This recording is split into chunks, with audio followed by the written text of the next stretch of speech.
Sai सेवाश्रमचे month समोर आहेत, त्यांनाही वंदन करतो. आपणही सर्व पंचक्रोशीतून बाहेरून आलेली सर्व स्वामींजीवरती असलेली श्रद्धा निष्ठा आपल्या सर्वांना धन्यवाद देतो. साऊंड सिस्टमला धन्यवाद देतो. मृदुंगाचार्य, विनेकरी, गायनाचार्य, चोपदार, महाराज मंडळी, आजचे अन्नदाते सगळ्यांना धन्यवाद. विठाला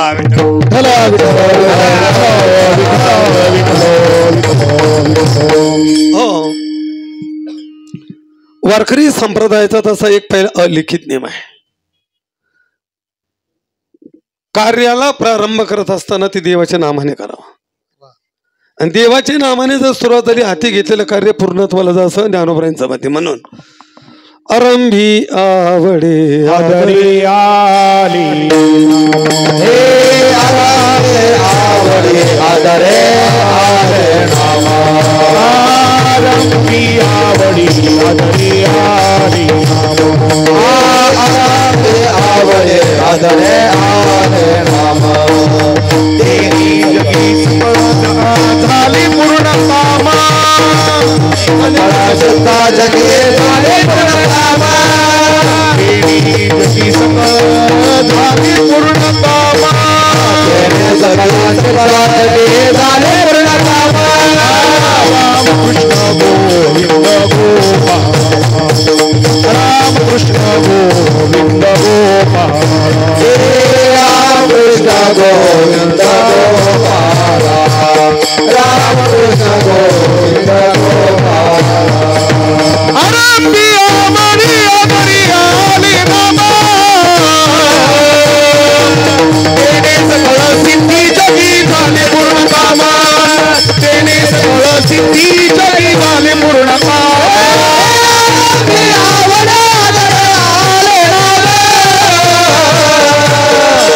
तेने सगळं सिद्धी जगी झाले पूर्ण कामा तेने सगळं सिद्ध जगी झाले पूर्ण कामा. भगवान हरिहरेश्वराच्या मूर्तीची प्राण प्रतिष्ठा. शास्त्रीजी धन्यवाद द्यावे तितकी थोडीच आहेत. सुंदर आयोजन नियोजन झालेलं आहे. मंदिरही सुंदर प्रकारे उभारणी केलेली आहे. आणि मूर्तीच्या बाबतीत तर बोलणेच नको. यापूर्वीही आपण हरी आणि हरेश्वर मूर्ती बघितली, पण ती वेगळ्या स्वरूपात बघितली. इथून पाठीमागे बघितली ती एखाद्या महापुरुषाच्या दृष्टीला आली, पण आज सर्वसामान्यापर्यंत हरिहराचं दर्शन ही शास्त्रीच्या माध्यमातून होत आहे. बघा, तुम्ही तुमच्या लक्षात आणून देतो. तुम्हाला माहिती आहे, पण मला फक्त थोडं टच करावं लागेल. पंढरपूरला गेल्यानंतर जेव्हा आपण पंजरीश परमात्म्याचं दर्शन करतो, त्यासोबत हाराचं सुद्धा दर्शन होतं. पण हे आपल्याला माहित नाही. आपल्याला तिथं दिसतोय तो कटेवर कर विटेवर संपाय, पण त्याच्या डोक्यावरती लिंग आहे. तिथं काय आता जी पंढरीचा आहे तो सुद्धा हरिहरेश्वरच आहे. विठाला विठा. तुम्ही मला कथा तुम्हाला माहिती, मला वेळ घ्यायची नाही. संत शिरोमणी नरहरी महाराज कुठल्या तरी भक्ताने केलेला नवस, सोन्याचा करदोडा, संक्षिप्त करदोडा, आणि ज्या वेळेला सांगितलं मी माप घेतोय ते, पण मी त्याचा मुख पाहत नाही, मी शैव आहे, मी शिवभक्त आहे. डोळ्यावर पट्टी बांधून जेव्हा पांडुरंगाच्या मंदिरात जातात, माप घेण्यासाठी हात लावतात, तर त्यांच्या हाताला लागतं ते शिवलिंग. डोळे उघडले तर कोण दिसतोय? म्हणजे आता तुमचा मुद्दा पटला, तो सुद्धा हरिहरेश्वरचे. विठाला.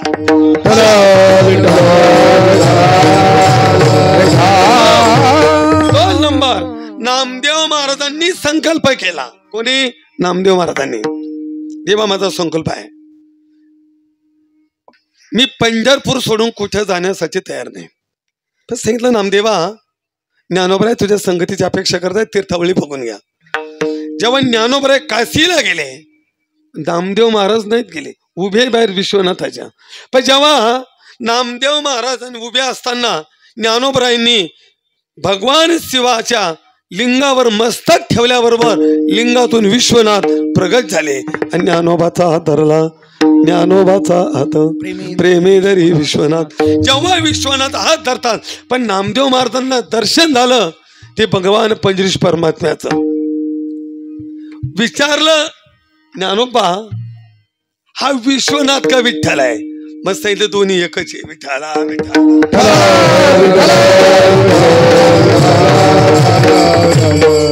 दोन्ही सारी खे सारी खे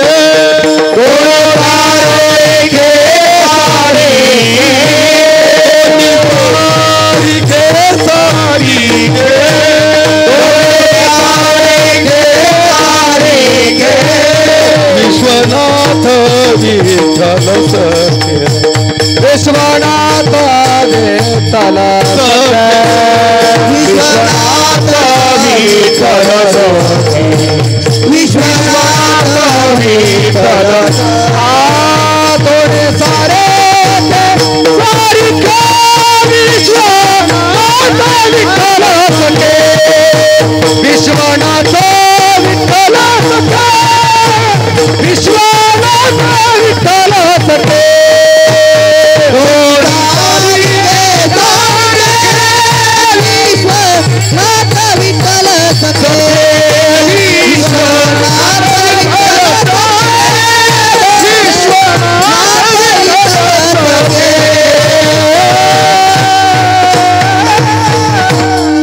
दोन्ही मधील सारखेपणा पुढे बोलणारच आहे. पण शैव आणि वैष्णव या दोन संप्रदायाचा असलेला वाद अभंगमध्ये जगद्गुरु श्री तुकोबरायांनी संपुष्टात आणला. 1 2 नंबर त्या दिवशी कीर्तनात बोललो. सद्गुरु योगीराज गंगागिरीजी महाराजांनी शैव आणि वैष्णव दोन्ही संप्रदायाचं काय केलं? एकीकरण केलं. म्हणून आपण सगळ्या मंडळीला ज्ञात आहेत. ज्या वेळेला महाराजांकडे जर कोणी माळ घालण्यासाठी गेलात ते त्याला उपदेश असतो, रामकृष्ण हरी म्हणा आणि एकादशी करा.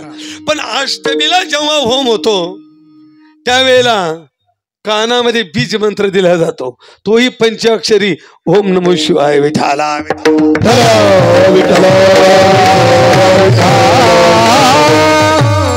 महाराजांनी. तसं आज या ठिकाणी आता हे फक्त दोन्ही एक आहेत एक आहेत, पण अलीकडे लोकांना दिसलं पाहिजे ना ते काय. म्हणून शास्त्रीजींना कशी कल्पना आली, कोणत्या पद्धतीने आली काय आपल्याला सांगता येणार नाही. पण त्यांनी वास्तविकता तर ही पण आहे, भगवान शिवाच्या मूर्तीची स्थापना होत नाही, भगवान शिवाच्या लिंगाची स्थापना आहे. कशाची स्थापना आहे? शिवाची स्थापना होते, फक्त मूर्तीची स्थापना होते ती स्मशानात. मंदिरात किती मोठं मंदिर बांधा, लिंगच स्थापन करावं लागतं. पण इथे हर आणि हरी यांची मूर्ती एकत्र आहे, कारण शिव इथे पूर्ण नाही आणि हरी सुद्धा पूर्ण. दोन्हीचं एकीकरण करून जी मूर्ती संकल्पना आली किंवा त्यांना साक्षात्कार झाला, काही अनुभव आला किंवा समाजाला दोन्ही संप्रदायाचं एकीकरण कसं आहे, दोन्ही देवता कशी आहेत, किंबहुना आम्ही वारकरी संप्रदाय हर आणि हरीला कशा पद्धतीने मानतो हे सांगण्यासाठी केलेली कल्पना ती हरिहरेश्वराची मूर्ती. विठ्ठला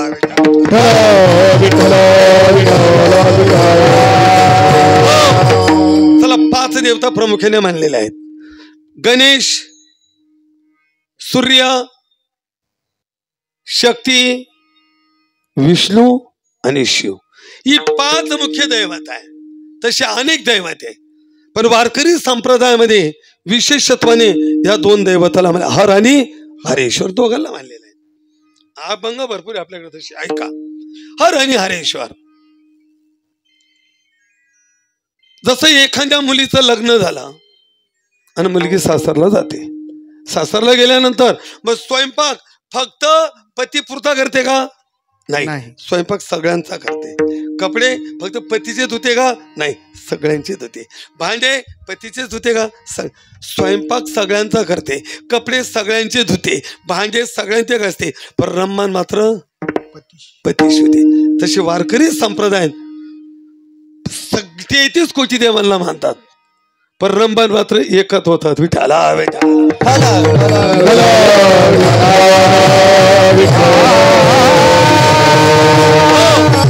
पाच दैवत आहे. विष्णूची उपासना करणारा त्याला वैष्णव म्हणतात, शिवाची उपासना करणाऱ्यास शैव म्हणतात, गणपतीची उपासना करणाऱ्यास गणपत्य म्हणतात, शक्तीची उपासना करणाऱ्यास शाक्त म्हणतात, सूर्याची उपासना करणाऱ्याला सौर म्हणतात. आधी 5 भक्त आहे आणि 5 भक्ताला भक्तीचं फळ आहे.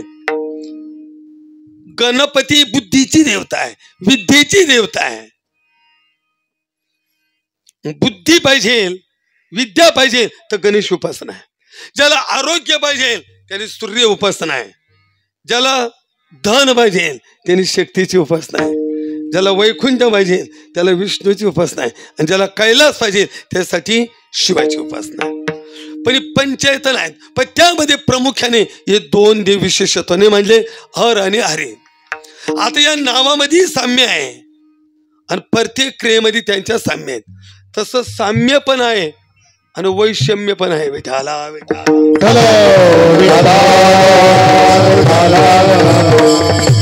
मी दोघांचा विरोधाभास सांगतो अगोदर आणि सारखेपणा नंतर सांगू. अभंगाकडे येताना अगोदर विरोधाभास सांगतो. एकदा पार्वती वैकुंठात जाते आणि लक्ष्मीला विचारते, नाही लक्ष्मी विचारते पार्वतीला, ए पार्वती हा भिकारी कुठे गेला ग? भिकारी कोणाला म्हणली? शिवाला. ए पार्वती हा भिकारी कुठे गेला? आता ती आज पार्वती ती म्हणजे ए लक्ष्मी तो भिकारी बळीच्या दारात भीक मागायला गेला. कळलं असेल तर पहा. म्हणजे विष्णू सुद्धा भिकारी होऊन बळीच्या दारात भीक मागायला गेला का नाही? म्हणजे हाही भिकारी वैषम्य सारखे म्हणा. हाही भिकारी आणि तोही भिकारी आणि त्याचे भक्त अहो ती भिकारी रंभो बाबा. विठाला विठाला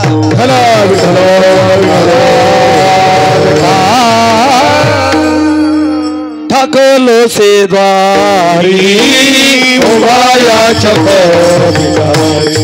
उभाया चक भिकारी उभाया चक भिकारी ठाकलो से द्वारी उभाया चक भिकारी उभाया चक भिकारी उभाया चक भिकारी ठाकलो सिपारी उभाया चक भिकारी उभाया चक भिकारी उभाया चक भिकारी ठाकलो जगारे उभाया चक भिकारी उभाया चक भिकारी उभाया चक भिकारी ठाकलो सिपारी उभाया चक भिकारी ठाकलो जगारे उभाया चक भिकारी ठाकलो सिपारी उभाया चक भिकारी ठाकलो जगारे उभाया चक भिकारी ठाकलो सिपारी उभाया चक भिकारी उभाया चक भिकारी उभाया चक भिकारी. दोघांची साधर्म्यता. हाही भिकारी आणि तोही भिकारी आणि त्याचे भक्त होई न भिकारी पंढरीचा वारकरी. अर्थात सारखेपणा.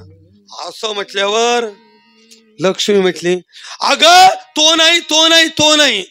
लक्ष्मी काय म्हटली? अगं तो नाही. मग जो नाही का ज्याच्या गळ्यामध्ये सर्प येतो. पार्वती म्हटली तो का क्षीरसागरामध्ये सर्पावर जाऊन झोपलाय. याच्या गळ्यात सर्प आहे आणि तो कुठे? शांताकारम भुजंगशयनम. त्याचं झोपणं कुठे आहे? भुजंगावर. बाई दोघायचं सारखं. अगं तो नाही ग म्हणे. मग जो नंदीवर बसलेला आहे तो ते म्हणे तो गोकुळात नंदी वळतो. विठाला विठाला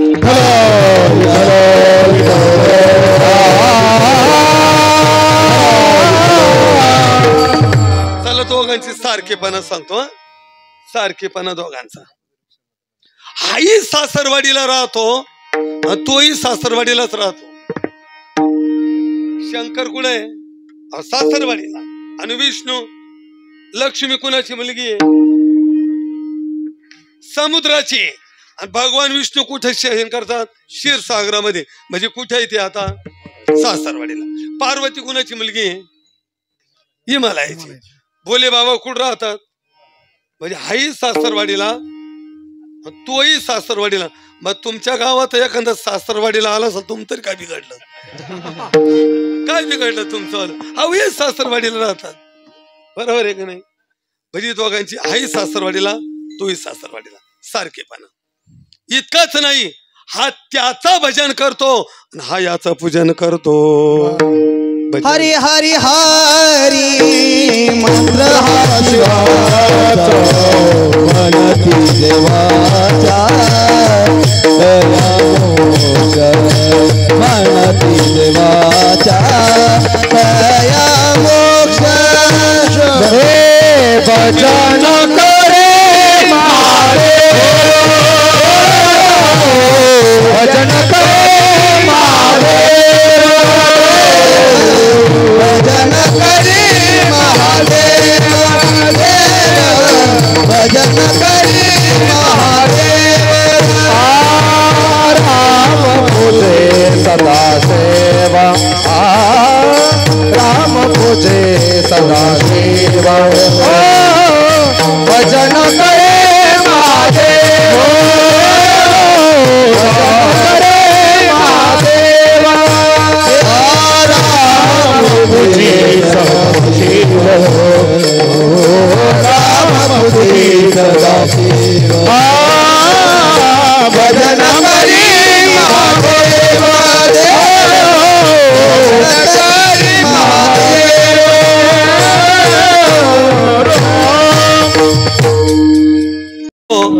तो याची पूजा करतो. आहे का नाही सारखेपणा? बर. समुद्र मंथनातून विषाची निर्मिती झाली. सगळ्यांना कथा माहिती आहे. विष कुणी प्राशन केलं? भगवान शिवाने केलं. म्हणून एक वाक्य ऐका, शंकर देव नाही.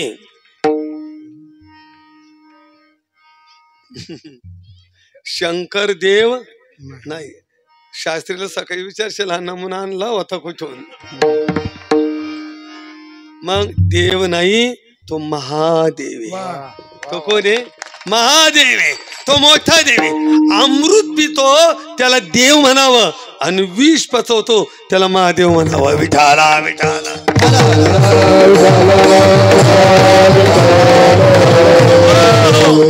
भगवान शिव विष प्राशन करतात. ऐका, साधर्म्यता कशी आहे, पण निळा कोण झाला? विष्णू झाला. गेली कोण विष? शिवाने. आणि निळा कोण झालं? बर.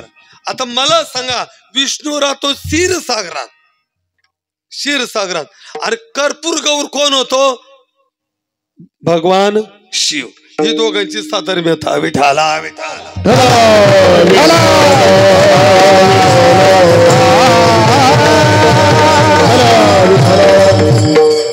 अनेक पद्धतीने साधर्म्यता आहे. संप्रदायाचं तत्व तुमच्या आमच्यापर्यंत पोहोचवण्यासाठी आपण अभंग नेहमी म्हणतो. एकदा हा गुरु होतो, नंतर तो शिष्य होतो, परत तो गुरु होतो, हा शिष्य होतो. पहा तुम्ही आदिनाथ गुरुची लिंक लावा. एकदा नारद कैलासात गेले. म्हणे आई साहेब, भगवान भोले बाबा आता यांचं काम कसं आहे? सदा समाधीस्थ, सतत ध्यान चिंतन चालू. अहो, ज्या वेळेला लक्ष्मीचं स्वयंवर, तेव्हा सुद्धा हे बाबा तिथे भजन करीत होता. बघा तुम्ही त्यावेळेला कथा पाहून घ्या.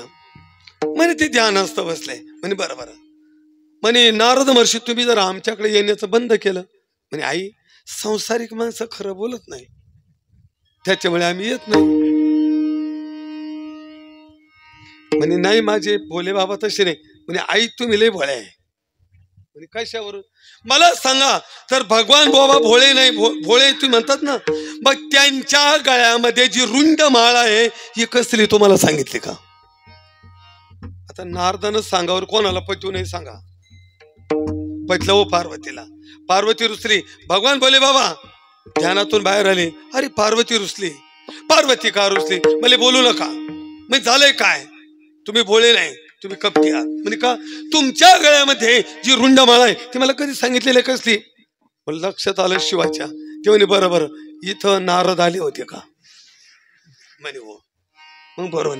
अगं पार्वती तू माझ्याबरोबर अनेक अवतार घेतले, ही तुझ्या प्रत्येक अवताराची खूण आहेत. मी तुझ्यावरती किती प्रेम करतो, ही तुझ्या प्रत्येक अवताराची खूण आहे. म्हणजे गळ्यामध्ये जी रुंड माळ आहे ही कुणाच्या अवताराची खूण आहे? पार्वतीच्या. आता पुढे कथा नाही सांगत कुणाच्या अवताराची खूण आहे? पार्वतीच्या. आता इकडे या विष्णूकडं. गळ्यामध्ये तुळशी हार गळा. कोणता हार आहे? तुळशीचा. मग ही तुळस कोण आहे? तर तुळस ही रुंद आहे. कोण आहे? रुंदा. आणि त्या रुंदेचं प्रतीक आजही भगवान आपल्या गळ्यामध्ये परिधान करतात. म्हणजे हाही प्रेमाचं प्रतीक गळ्यात वागवतो आणि तोही प्रेमाचं प्रतीक गळ्यात वागवतो. विठाला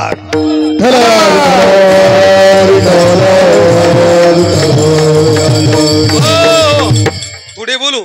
हाही भगवान शिवही शत्रूचं कलेवर वागवतो आणि विष्णूही शत्रूचं कलेवर वागवतो. सारखेपणा दोघांचा. मला सांगा ज्या वेळेला ब्रह्मदेवाचे वेद चोरून नेल्यानंतर भगवंताने मत्स्य अवतार धारण करून शंकासुराला मारून वेद आणले. पण त्या शंकासुराला मारलं, पण त्या शंकासुराचं कलेवर म्हणजे शरीर आजही भगवान वागवतात. हातात तो शंख आहे ना, शंख आपण वाजवतो. हे शंख कोण आहे? हा शंकासुराचं शरीर आहे, कलेवर आहे, म्हणजे आजही धारण करतो. आता आपण शिवाकडे जाऊ. भगवान शिवाची अति प्रिय नगरी ही काशी आहे. आणि भगवान शिवाला काशीचा विरह सहन होत नाही. एकेकाळी या सर या राजे विठाला विठाला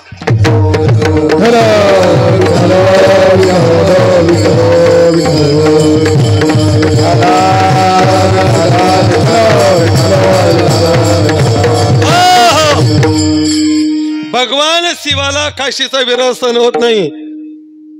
पण गजासूर नावाचा दैत्य उन्मत्त झालाय का? कोण?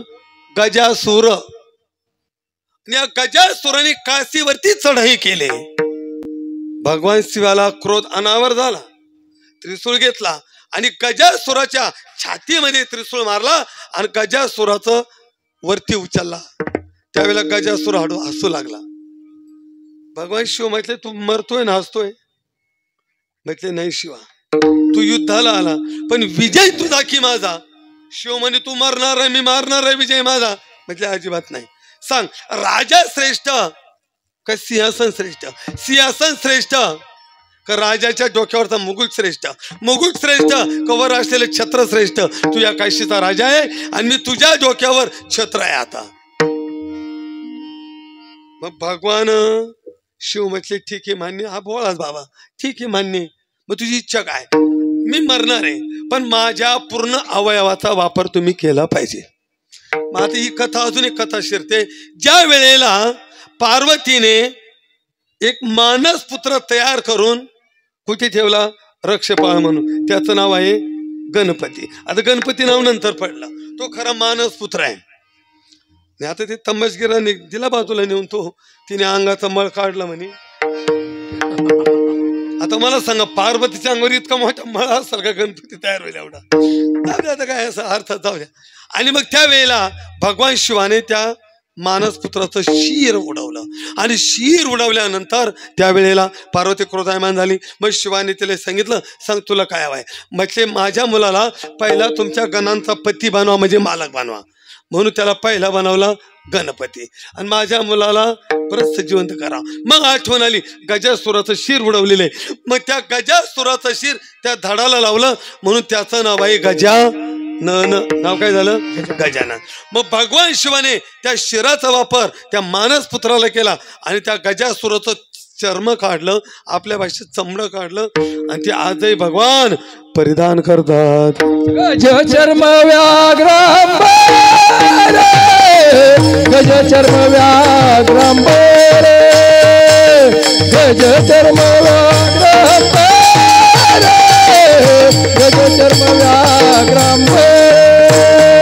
गज चर्म व्याघ्रांबर, गज चर्म व्याघ्रांबर, गज चर्म व्याघ्रांबर,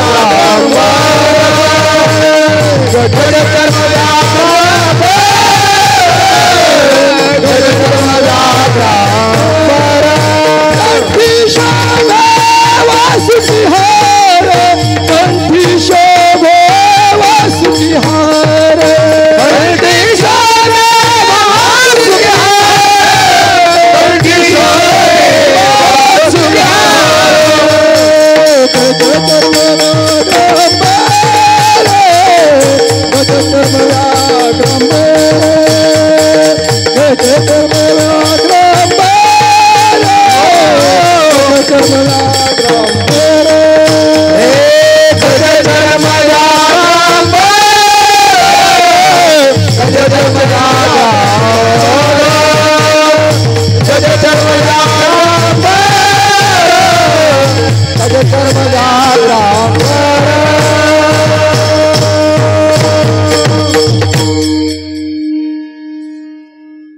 हाही शत्रूचं कलेवर वागवतो आणि तोही शत्रूचं कलेवर वागवतो.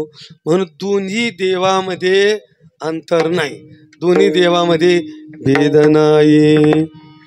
शिवरामा नाही भेद, हो शिवरामा नाही भेद, हो शिवराम नाही भेद, हो शिवराम नाही भेद.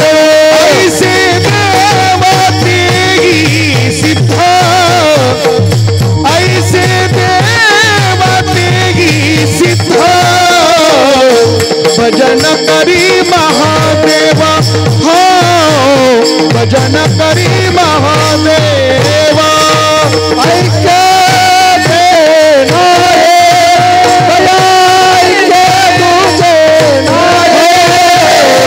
भजन करे महादेव,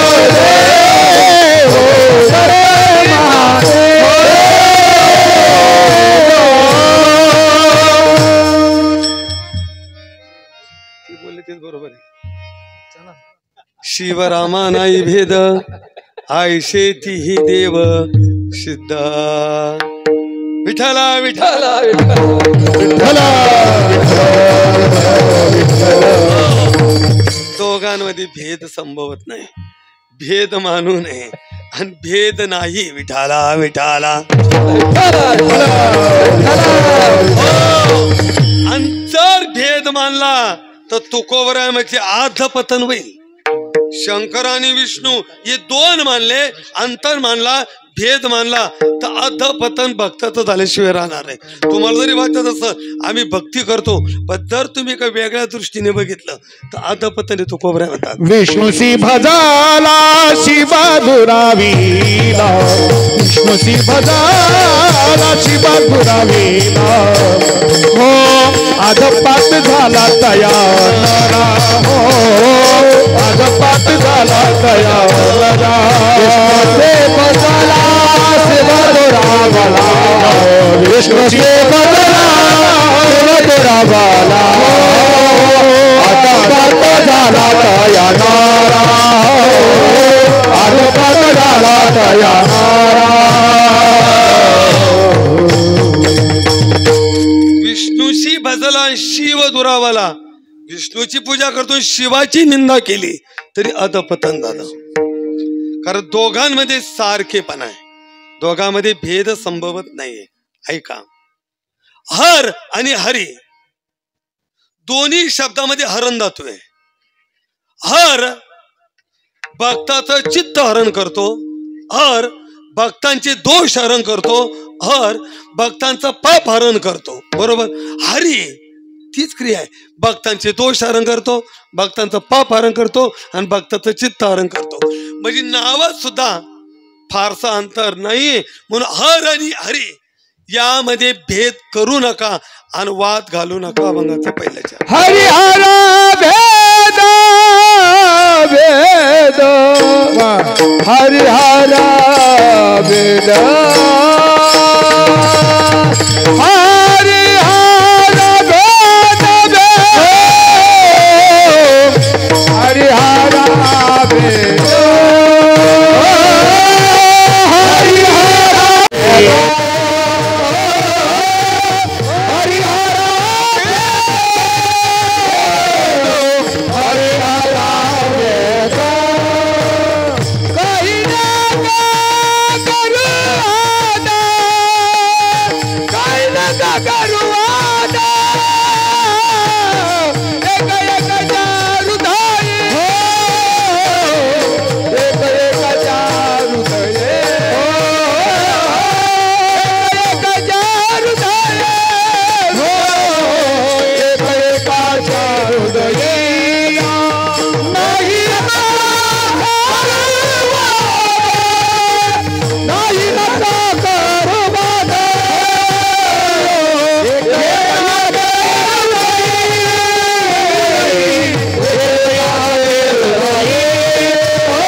भेद भेद नाही.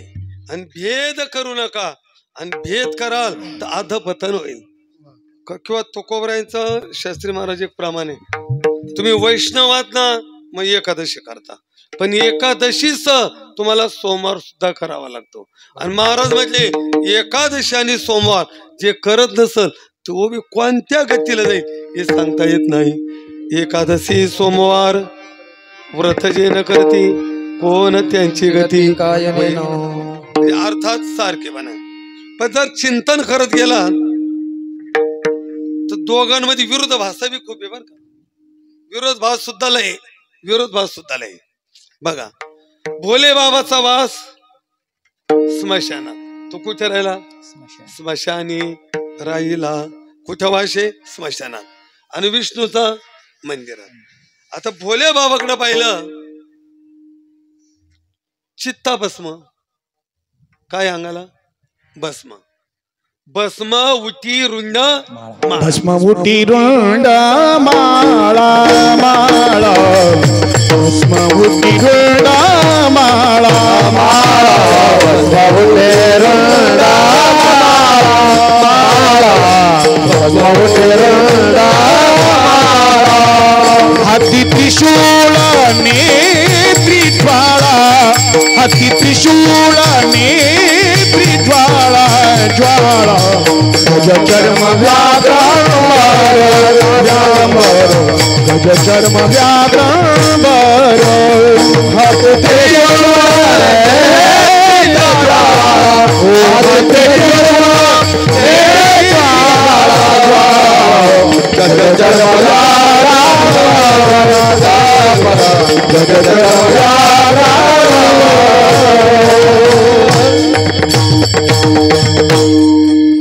गळ्यामध्ये रुंडमाळा, तिकडे तुळसी माळा, तिकडं सुगंधी द्रव्य चंदनाची उटी आणि इकडं भस्माची उटी.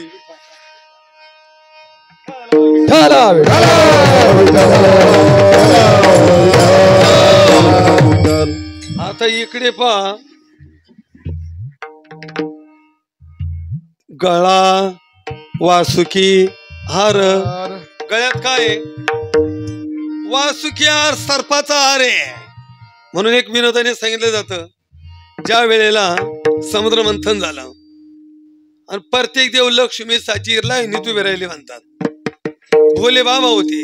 लक्ष्मीने पाहिलं गणपतीला, ती म्हणे नको, फिरायला घेऊन जाण्याच्या काही योग्य देत नाही, गेरी बिरी लई मोठी. पुढे गेले ते ब्रह्मदेव म्हटले म्हातारे ठीक आहे पण हे सतत सृष्टीच्या रचनेमध्येच गुंतलेलं राहतं हे आपल्याला वेळच द्यायचं नाही. त्याला म्हणलं चल शिंगवेला आश्रम कार्यक्रमाला येणार बी नाही मग हे बी नको. मग पुढे पाहिलं तर भोले बाबाकडे पार्वतीने पाहिलं भोळा हे भक्त म्हणून चालल पण जर म्हटलं आता लग्न सरळ उद्या तारीख 10 लग्नाला जायचंय मला काहीतरी एखादा अलंकार बनवा हे अलंकार काय बनवणार नाही पण त्याच्या गळ्यातला साप काढील आणि आपल्या गळ्यात घालून देईल. अलंकार नको भैया अर्थात काय गळ्यात काय आहे कंठी शोभे वासुकी पण इकडं कंठी कौस्तुभ माले विराजे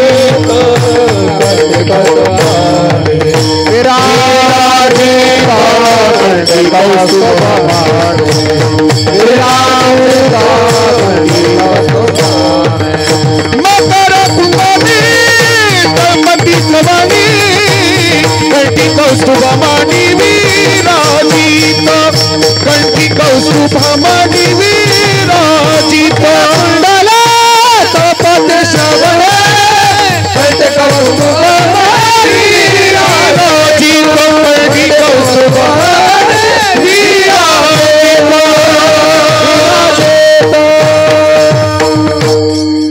याच्या गळ्यात कौस्तुभ म्हणे आणि भोले बाबाच्या अव्वा सुखीचा हार आहे का नाही विरोधाभास. आता या बाबाकडे जर पाहिलं तर रास रोज 16,108 बायका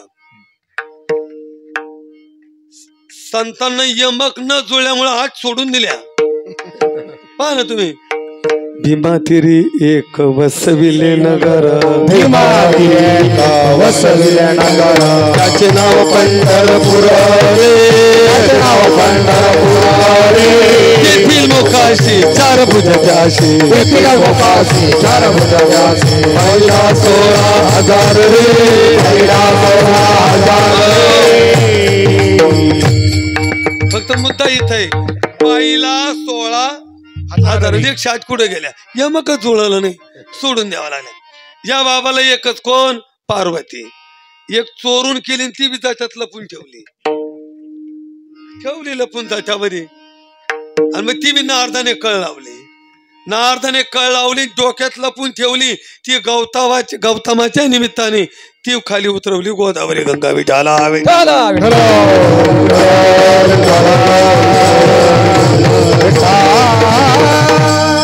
सगळा विरोधाभास. आता जर या बाबाच्या भक्ताचं नृत्य पाहिलं कोणाच्या विष्णूच्या भक्ताचं नृत्य पाहिलं सगळं ताला स्वरात आहे लावणी मृदुंग किंवा खेळ मांडीला वाळवायची गाई नाचती वैष्णव पण नाचणं तालात स्वरात आणि या बाबाचं सगळं तांडव नृत्य पाहतो. बर याचे भक्त कोण आहे शुक सनकादिक नारद तुंबर भक्तांच्या कोटी हे भक्त आहे आणि या बाबाचे भूते वेताळ नाचती भूते वेताळ नाचती भूते वेताळ नाचती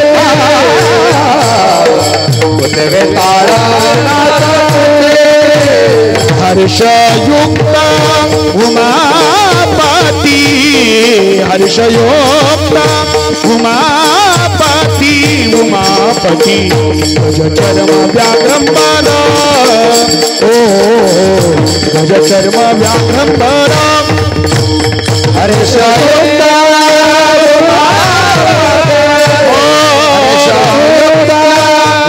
उमापती गज चर्म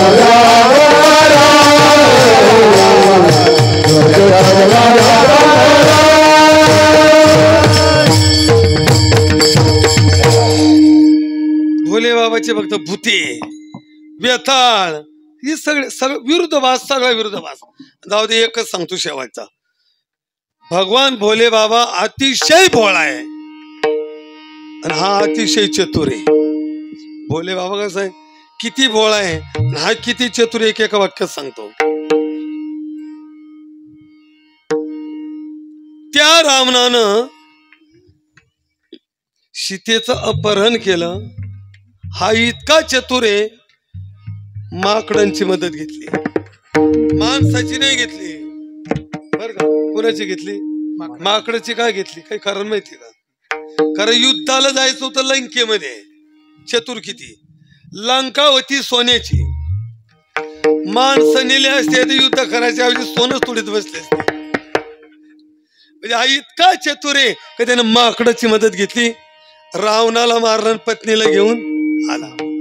हा भोला बाबा इतका भोळा आहे, रावण मागायला आला तर देऊनच टाकले लगेच. गेला पार्वती कारण रावण मागू गेला पार्वती कारण रावण मागो गेला पार्वती रावण मागो गेला पार्वती कैसे जावे कैसे जावे बतावे आनमले कैसे जावे कैसे जावे भोला महादेवा पाहे भोला भावे भोला महादेवा पाहे भोला भावे भोला महादेवा पाहे भोला भावे भोला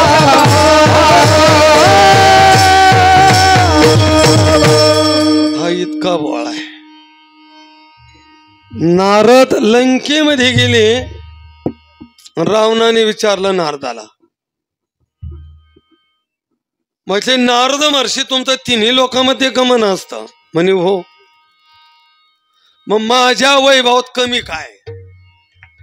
म्हणजे रावणा शंकराने सगळं तुला दिलंय, खरं रावणाला जे वैभव प्राप्त झालं हे भगवान भोले बाबाचं देणे.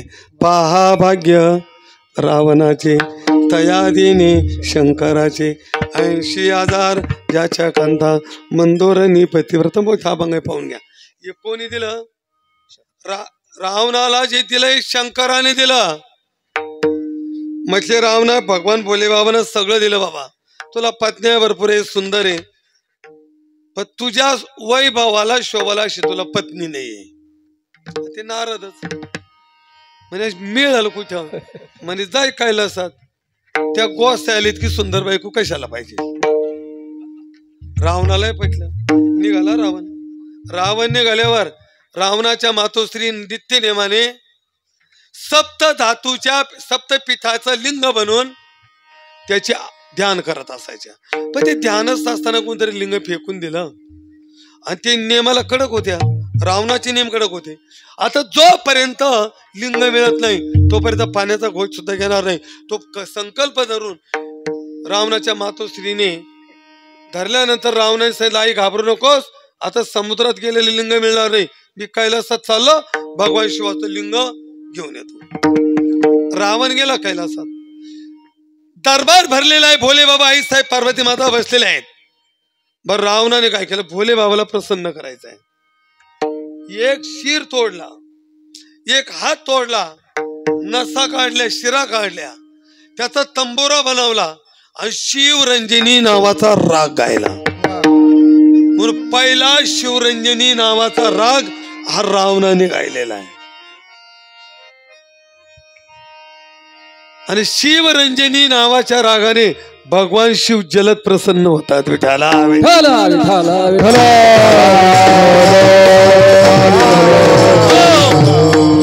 राग त्यांचा प्रिय आहे. भोले बाबा प्रसन्न झाले, म्हणजे काहीच नको, पार्वती देऊन टाक. हा विचार तर करायचा ना, विचारच केला नाही. इतका भोळा, त्या रावणाला पार्वती देऊन टाकली, आत्मलिंग दिलं, एका हातामध्ये आत्मलिंग, पार्वती खांद्यावर, निघाला लंकेला. लंकेला निघाला. लंकेला निघाल्यानंतर देवांना चिंता पडली, ही आदिशक्ती जर लंकेत गेली, हिने वाकडी दृष्टी केली तर ब्रह्मांडाचा नाश होईल. मग नारदाला म्हणजे पेटवला, आता हिजवायचं कसं सांगा? ते म्हणजे काही काळजी करू नका, मी जातो. पार्वती मातेची विनंती केली आणि पार्वती मातेला सांगितलं, आई साहेब तुम्ही वेगळं रूप धारण करा, व्यंग रूप धारण करा. पार्वतीने व्यंग रूप धारण केला, केस विस्कुटलेले, लाल ओठावर माशा गोंगावत आहे आणि विक्राळ रूप घेतलं आणि नारद आला आणि सांगितलं, हे भोले रावणा थांब, तुला दिसतो तितका बोळा नाही. अरे मी तुला सांगितली कोणती ना आणली कोणती. म्हणजे वरती पाय, वरती पाहिलं ते विग्रह रूप दिसलं. पार्वतीला सोडलं, रावण परत निघाला कैलासात. तोपर्यंत विष्णूने ही मंदोदरी भगवान शिवाच्या आसनाखाली लपून ठेवली. आणि मग नारदाने सांगितलं, तुला मी जी सुंदर म्हटलो ना, ती मांजी खाली ठेवलेली ती घेऊन ये. मग कैलासात जातो आणि मांजी खालून दिली ती मंदोदरी विठाला.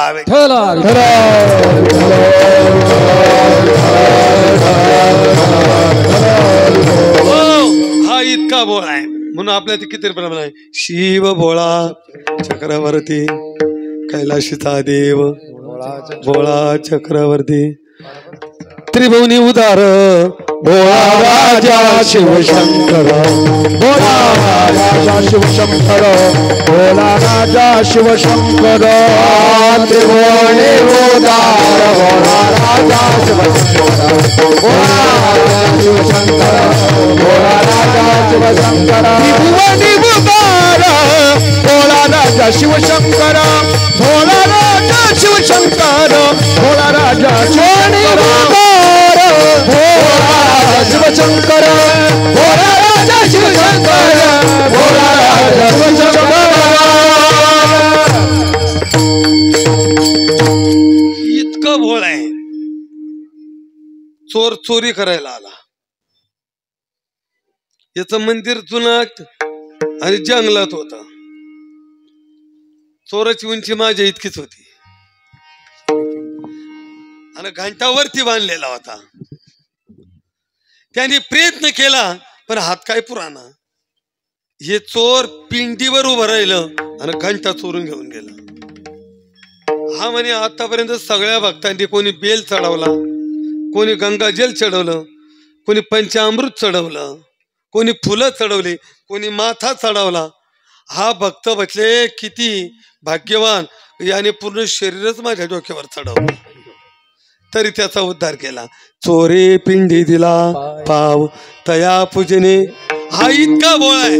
पण इकडे जर पाहिलं तर चतुरा तू शिरोमानी गुणलावण्याची खाणी चतुरा तो शिरोमानी गुणलावण्याची खाणी मुकुटाचा कामळे दौलतची शोभा दौलतची शोभा चतुरा तो शिरोमानी गुणलावण्याची खाणी मुकुटाचा कामळे दौलतची शोभा. हा किती चतुरे. आता नृसिंह जयंती आली जवळ, हे सगळ्यांना माहिती आहे. जितके मागितलेलं वरदान तेवढं याने पुरं केलं की नाही.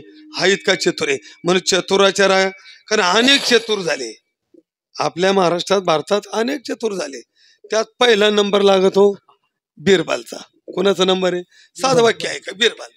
बिरबल किती चतुर आहे. एकदा काय झालं, बेगमने बादशाला सांगितलं, म्हटले ऐका ना, माझ्या भावाला तुम्ही सरदार बनवा, बिरबलला कमी करा. ते म्हणजे बिरबल इतका चतुर नाही. म्हणे बरोबर, जर उद्या बिरबलने तुमची माझी भेट संध्याकाळपर्यंत करून देईल, मी रुसून बसल. त्याने किती समजावलं येणार नाही. आणि त्याने जर भेट करून दिली तर मी बिरबल चतुर म्हणाल आणि मग बिरबलला काम ठेवायचं. तू बिरबल खोटं खोटं रुसल्यासारखं केलं बिरबलनं बेगमनं. बादशाहनं. बिरबल म्हटले काय झालं? म्हटले बोललो ते बेगमचं मला तोंड पाहायचं नाही. वाद झाला. म्हटले मग जर आज संध्याकाळपर्यंत तू बेगमची माझी जर गाठ घालून दिली तर तू उद्यापासून कामावर, तू चतुर, नाहीतर कामावर ठेवणार नाही. हा तो हजार जबाबी. बेगम मालात रुसून बसली. हे बिरबल गेलं आणि बेगमला नमस्कार केला. काय झालं काय विचारपूस केलं आणि लगेच तिला वाटलं की काहीतरी थांबावा बोलावा, याने समजूत घालावा. याने समजूत काहीच घातली नाही. बेगमनीच त्या घरात गेला, बाहेर निघाला आणि चलत. बेगम म्हटलं अरे बिरबल इतकी घाई का? तर बस ना. नाही म्हटले बाईसाहेब तुम्ही रुसल्या. म्हणे राजा बिगर राणीचा राहू शकत नाही. मग आपल्या नगरामध्ये श्रीमंत सावकार आहे आणि त्याची सुंदर मुलगी, मी मागणी केली, तो मुलगी द्यायला तयार आहे आणि 10 मिनिटामध्ये राजाचा विवाह दरबारात होणार आहे. तो मला जाणं गरजेचं आहे, तुम्ही येऊ नका. काय केलं सर? अहो ती सगळ्याच्या पुढे पळाली. म्हटले चुकलं, अहो खोटं होतं. ते म्हणे झालंय काय? मग तुम्ही लग्न करते सांगितलं कोणी? म्हणे बिरबल. म्हणून तू चतुर आहे. विठाला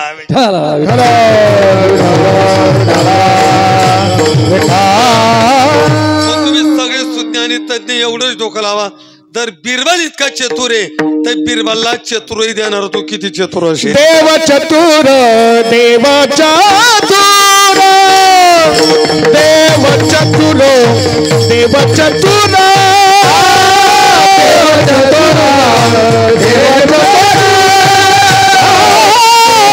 चतुर देव चतुर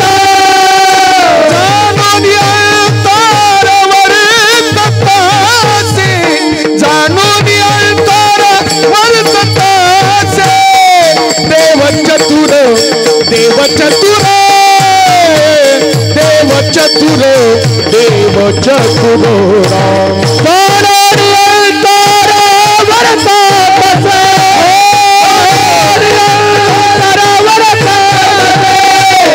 देव चतुर देव चतुर देव चतुर देव चतुर.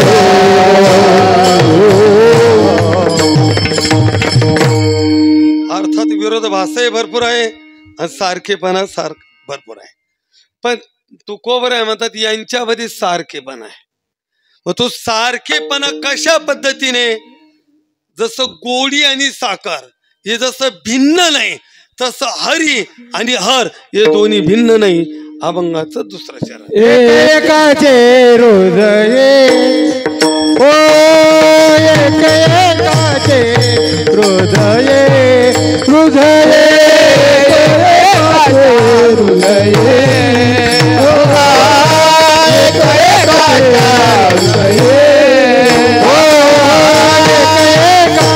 हृदय एकाचे गोडी एकाचे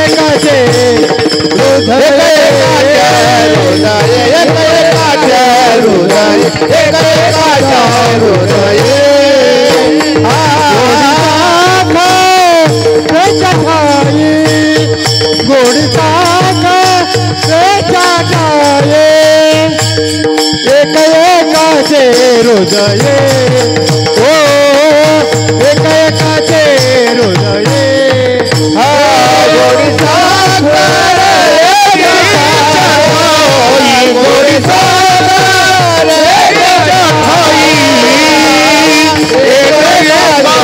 गोडी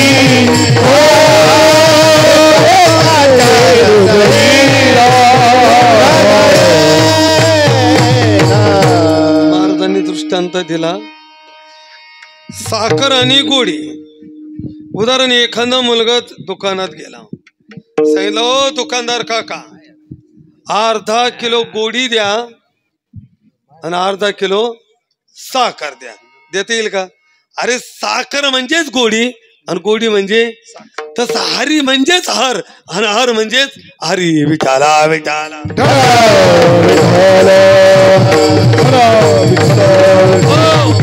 महाराज म्हणजे याच्या हृदयात पाहिलं तर शिव दिसाल आणि त्याच्या हृदयात पाहिलं तर विष्णू दिसेल. इकडे हर दिसेल तिकडे हरी दिसेल. लक्षामध्ये ठेवा, यामध्ये भेद नाही. पण महाराज अनेक भेद करतात. आता भेद बी अनेक प्रकारचे, सजाते भेद, विजाते भेद, स्वगत भेद, देश भेद, काल भेद, वस्तू भेद. फक्त जाऊ दे इतके सलवी एकच, ईश्वराच्या ठिकाणी या दोघांच्या ठिकाणी कुठलाच भेद संभवत नाही. हे कसे आहे अभेद आहे, हे कसे आहे अभेद आहे. मग पण महाराज लोक भेद करतात. मार मध्ये भेद करण्याला फक्त एकच अडचण आहे, दोघांच्या मध्ये फक्त विलायतीचा फरक आहे. भेद काशीनाड भेद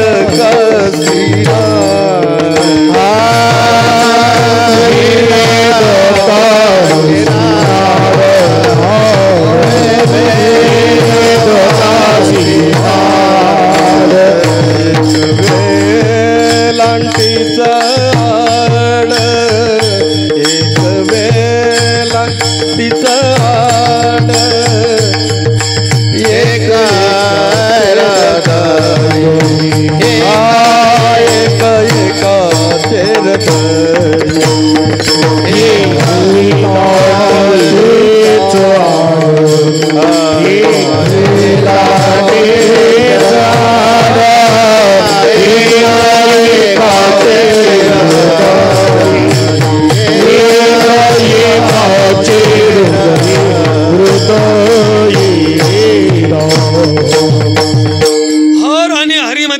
करणाऱ्याला फक्त एकच नाडे, दोघांच्या मध्ये फक्त एका विलंचीचं काय आहे, फक्त अंतर आहे, फक्त विलंचीचं अंतर आहे.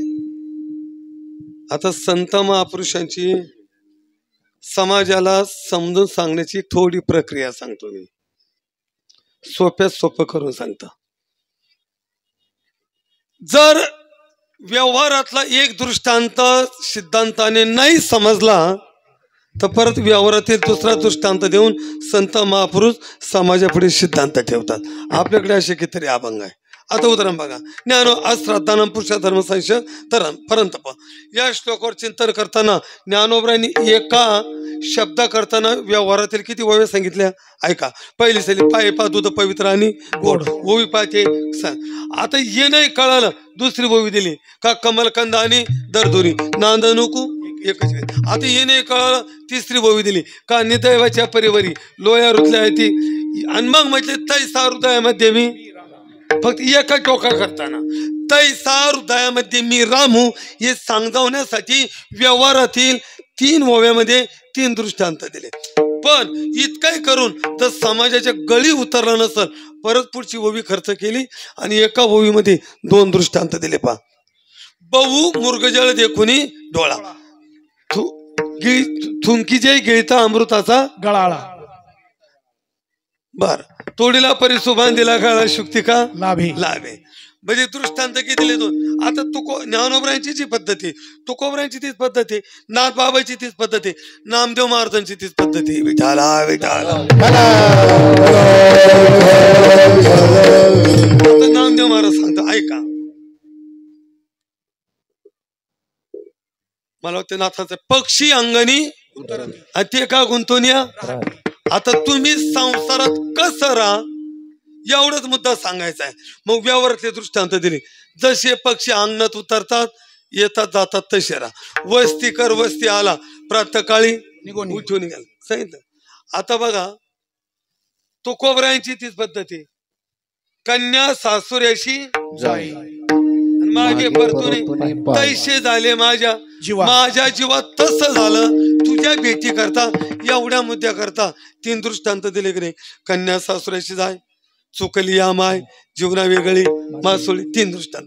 कारण समाजाची गळ्यापर्यंत तंतोतंत सिद्धांत उतरावा त्यासाठी संत महापुरुषांनी लोक भाषेचा वापर करून अवघड मुद्दा सोपा करून पटवला. या दृष्टांत जर नाही पटलं तर त्याच्या पुढचा सरस दृष्टांत दिला. तसं आजच्या अभंगामध्ये हर आणि हरी हे ऐक्य आहे. आता मूर्तीच्या रूपाने आपल्याला पाहायला मिळालं, बरोबर आहे, ही ऐक्य आहे. पण तुकोबरायांनी हे शब्दामध्ये सांगितलं, पण शास्त्रीजीने तसं ते मूर्तीच्या स्वरूपाने ज्याला वाचता येत नाही त्याच्याकरता ते सुद्धा प्रकट केला, बरोबर. मग भेद नाही. मग ती ऐक्य कसं आहे तर दृष्टांत दिला गोडी आणि साखरेचा. कशाचा दृष्टांत दिला? गोडी आणि साखर. जसं भेद नाही तसं हर आणि हरी यांच्यामध्ये भेद नाही. पण भेद करत असेल मर्द म्हणजे फक्त फरक आहे तो विलंचीचा. मग आता या दृष्टांत नसल कळलं तर तुकोबरायांनी सगळ्याला कळलं असा आणि जवळचा दृष्टांत अभंगाचे शेवटचे चरण. उजवे वांग भागा उजवे वाम भाग उजवे वाम भाग उजवे वाम उजवे वाम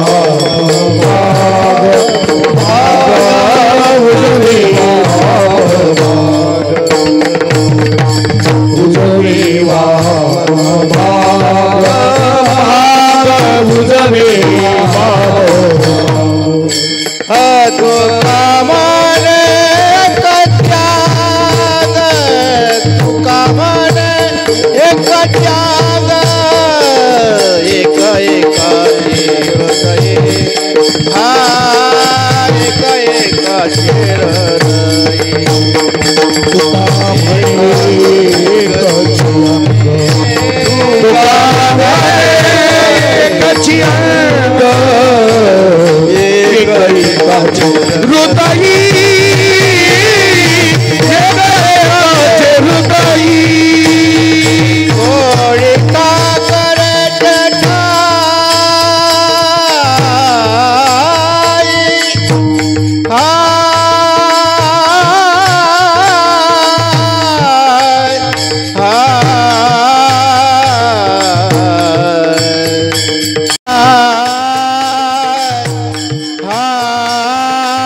साखरेच्या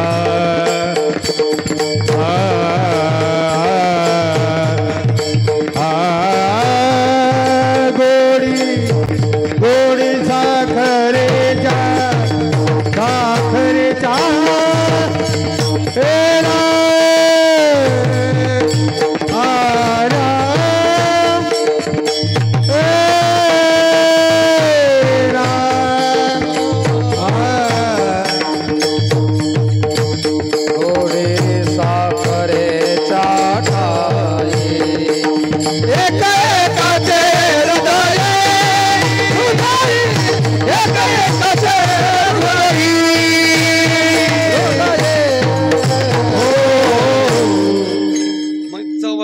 सगळ्याला कळला असा दृष्टांत दिला. आपलाच उजव बाजू आणि डाव बाजू काही फेरे का उजवे वाम भाग आणि तुका म्हणे एकच अंग. आमचे जुने कीर्तन एक दृष्टांत सांगायचे ते म्हणजे एका महात्म्याकडे 2 शिष्य होते आणि दोघांनी सेवा वाटून घेतली. एकाने उजव्या बाजूची सेवा करायची आणि एकानं डाव्या बाजूची. एक दिवस उजव्या बाजूची सेवा करणारा शिष्य पडला आजारी आणि गुरुनं सांगितले बाबा तू या बाजूची तूच कर. त्याने त्याची व्यवस्थित पार पडली. या बाजूला गेला अशी राग करता चिमटे घ्यायचा हात हिसकायचा. ते म्हणजे अरे बाबा अंग माझंच आहे ना लक्ष द्यायला का. जरी दोन बाजू आहे उजवी आणि डावी पण शरीर मात्र एक आहे.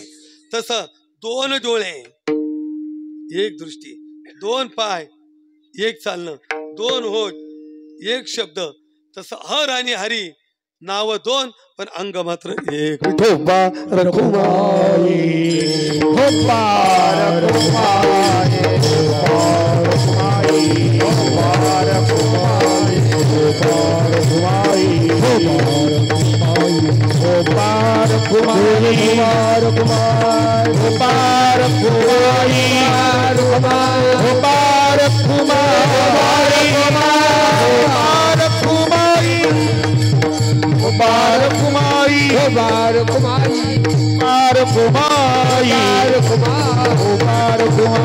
वाम भाग तुका म्हणे एकच अंग.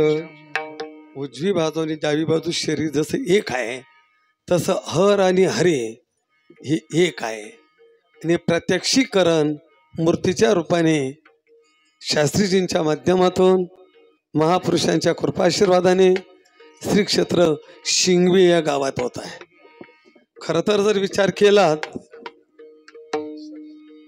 तर मला वाटतं माझ्या तरी पायने ती राजे.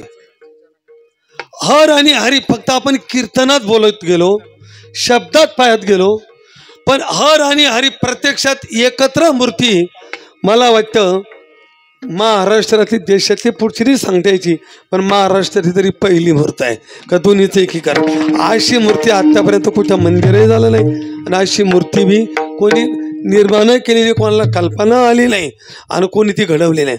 वास्तविक कारागिराने सुद्धा घडवताना 1000 वेळा विचार केला सर. ते म्हणले की मी आता पहिल्यांदा ही मूर्ती घडवतोय म्हणून त्याचं सुद्धा वाक्य असे. आणि ती मूर्तीची स्थापना शिंगवे गावात होत आहे. खरं तर गावाचं भाग्य म्हणावं लागेल. आणि असे म्हटलेले जेथे बसते हरीचे दास पुण्य पिके फाबानास. शास्त्रीजी आल्यापासून इथं बराचसा त्यांनी या स्थानावरती कुटिया वगैरे वगैरे अनेक सांस्कृतिक कार्यक्रम राबवले आणि खरं तर गावाने सुद्धा शास्त्रीजी तुम्हाला खूप प्रेम दिला. हा इतका छोटा कार्यक्रम नसून हा इतका मोठा कार्यक्रम असताना पण गाव सुद्धा सर्वांगीण बाजूने आणि पंचकृषी सुद्धा तुमच्या पाठीमागे उभी राहिली म्हणून समस्त शिंगवे ग्रामस्थांना आणि पंचकृषीला द्यावे ते धन्यवाद थोडेच आहे.